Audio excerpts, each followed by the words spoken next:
Hey, Bobby Manning here. Welcome to the Garden Report. Just covered the facts, what we heard from Grousbeck, from Brad Stevens at their press conference about an hour or two ago inside Auerbach Center down the street here in Brighton. Now we're going to get into what we didn't learn here. Grousbeck, Stevens did not get into the specifics of either the conduct or the investigation that a law firm enacted for the team sometime over the summer here. And as expected, privacy concerns. There's no reprimand for any of the women involved, Grousbeck said, so their privacy is going to be paramount here.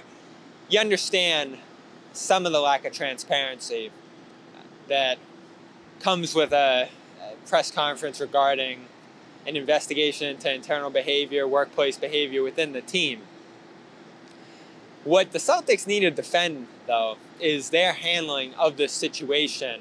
As Shams Charania, as I said in the last video, reported, the Celtics became aware of the reported alleged improper relationship that Udoka took on here sometime in July.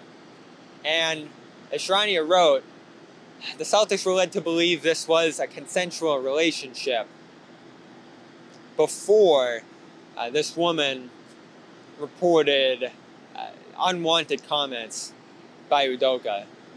And at what point did that pivot from that report, awareness of this, whatever violation happened of team policy, to hiring this law firm, enacting a lengthy, as Stevens and Grousbeck said, investigation that concluded this week? At what point did the team ramp up the look into what was going on here? That's what we're going to have to understand to have faith in the Celtics' ability to handle something like this in the future, because, of course, the vetting process didn't catch this on Udoka's part, and his entire first season didn't raise any concerns about his behavior behind the scenes.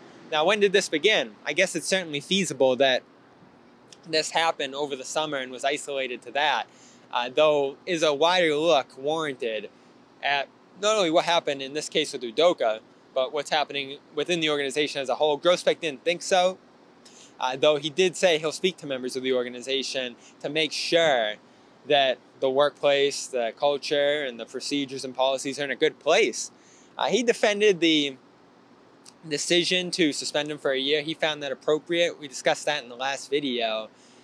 But the other question is Mazzulla the right coach to take this team over at this moment? Of course, a number of coaches on the staff here. Stevens expressed ultimate confidence in this hire, so there's no way he'll be taking over this team at all this year.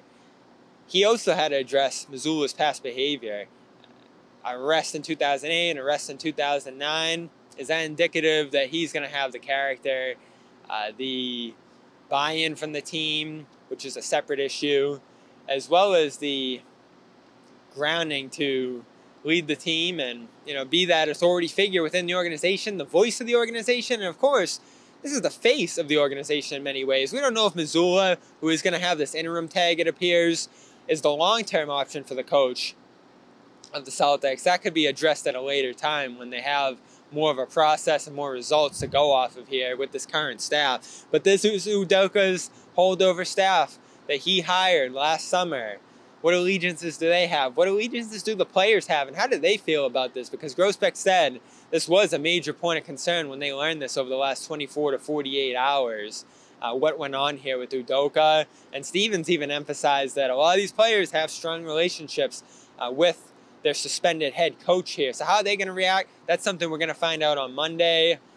What more can we learn about this investigation and how it progressed and the highs and lows of it, as Grousbeck described, went through a bunch of different phases, beginning at some point early in the summer, not saying exactly when it began or when this escalated, though he did say this heated up over the past month in particular. So what does that go back to? Late August? We, of course, spoke to Ime Udoka in late July at Summer League. So at some point between those two dates, the team decided to take action on this, and when did this behavior actually begin? How long did the team potentially let it go here before it progressed into something potentially more damaging? Those are my big questions out of this press conference. We, of course, learned a lot more that I talked about in our other video, so you can go watch that. We'll have continued coverage and discussion of this on Celtics All Access, CLNS Media, live edition of the Garden Report coming later today, as well as the full press conference available now on CLNS Media. Subscribe at those two spots. Follow at Celtics CLNS, at Real Bob Manning for my continued takes of this as well. Support our sponsors, athleticgreens.com/garden, 75 vitamins, minerals, adaptogens, probiotics, and more for your body. One scoop that tastes great in your water each morning. They're going to throw in 5 free travel packs as well as a year's supply of vitamin D when you go and buy it at athleticgreens.com/garden. And of course, calm, meditation, sleep sounds, bedtime stories, and more for your mental health, for your sleep especially. calm.com/garden.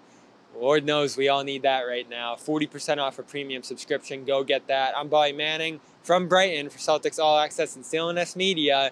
We'll talk to you soon.